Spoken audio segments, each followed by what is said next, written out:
Vivre et canaliser l'émotion.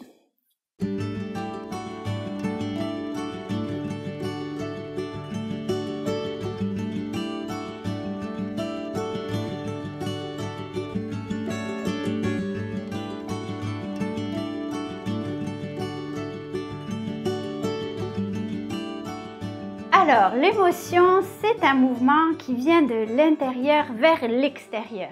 Son sens premier, c'est en effet de exprimer quelque chose qui est important pour nous et c'est directement relié à la satisfaction ou l'insatisfaction de nos besoins. Alors, comment on fait quand l'émotion arrive? C'est ça qui est un petit peu difficile en effet.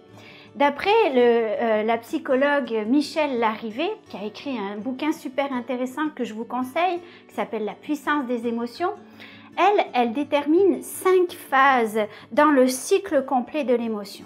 Puis ce qu'elle dit, c'est qu'à partir du moment où on passe chacune des étapes, on arrive à une résolution vraiment intéressante, mais on ne peut pas sauter une étape pour passer à la prochaine, parce qu'à ce moment-là, on n'y arrive pas à cette résolution intéressante. Alors, c'est quoi les différentes étapes et comment on fait pour passer à travers? La première étape, c'est l'émergence. L'émergence de l'émotion. Alors oui, je fais un mouvement du corps parce que souvent, ça prend place dans le corps.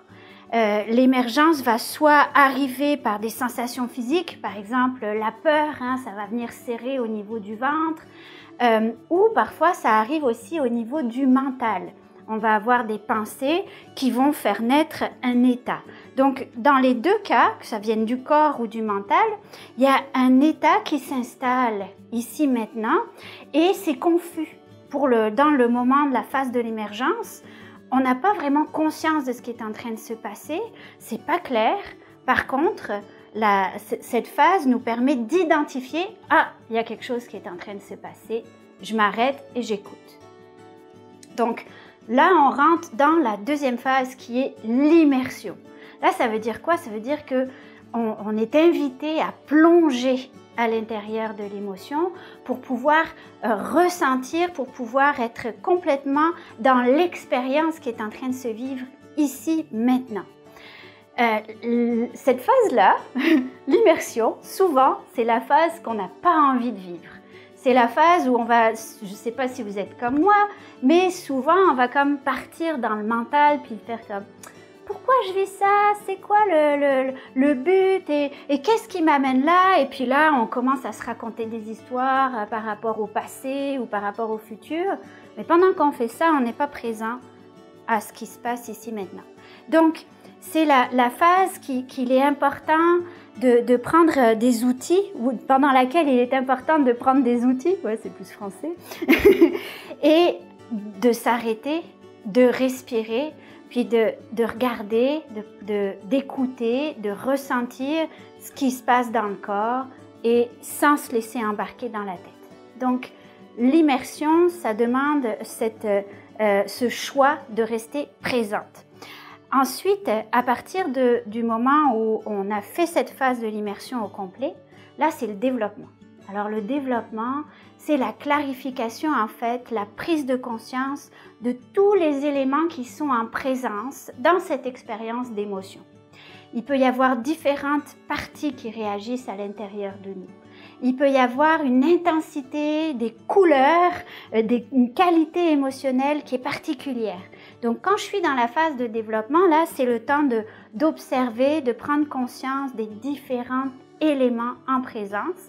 Et parfois, j'ai besoin un peu de prendre comme la loupe pour aller faire une exploration active des différentes parties qui sont en moi.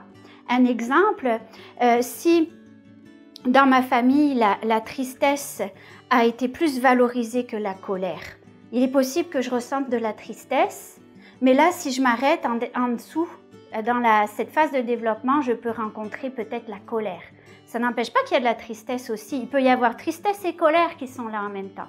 Mais dans la phase de développement, à ce moment-là, je peux avoir du discernement sur les différentes teintes d'émotions qui forment mon état du moment présent. Une fois que ça c'est fait, là, on rentre dans la prise de signification. Donc, On a passé toutes les étapes de ressenti, on a clarifié qu'est-ce qui était présent ici maintenant, les différentes dimensions, et là le sens apparaît. Le pourquoi se manifeste sans effort. Et ça me permet d'avoir du pouvoir sur ma vie et d'aller dans la dernière phase qui est celle de l'action unifiante. Donc quand j'arrive dans la dernière phase, toute l'énergie qui m'a traversée à travers l'émotion peut être canalisée au service de l'action qui va me permettre de résoudre correctement l'émotion vécue, les besoins insatisfaits ou les besoins satisfaits. Ce que ça demande par contre, c'est une complète authenticité. C'est de l'intégrité à ce moment-là. Il faut aller au bout du geste, au bout du mouvement pour que la résolution soit complète. Et à ce moment-là, il y a un sentiment de satisfaction comme « wow !»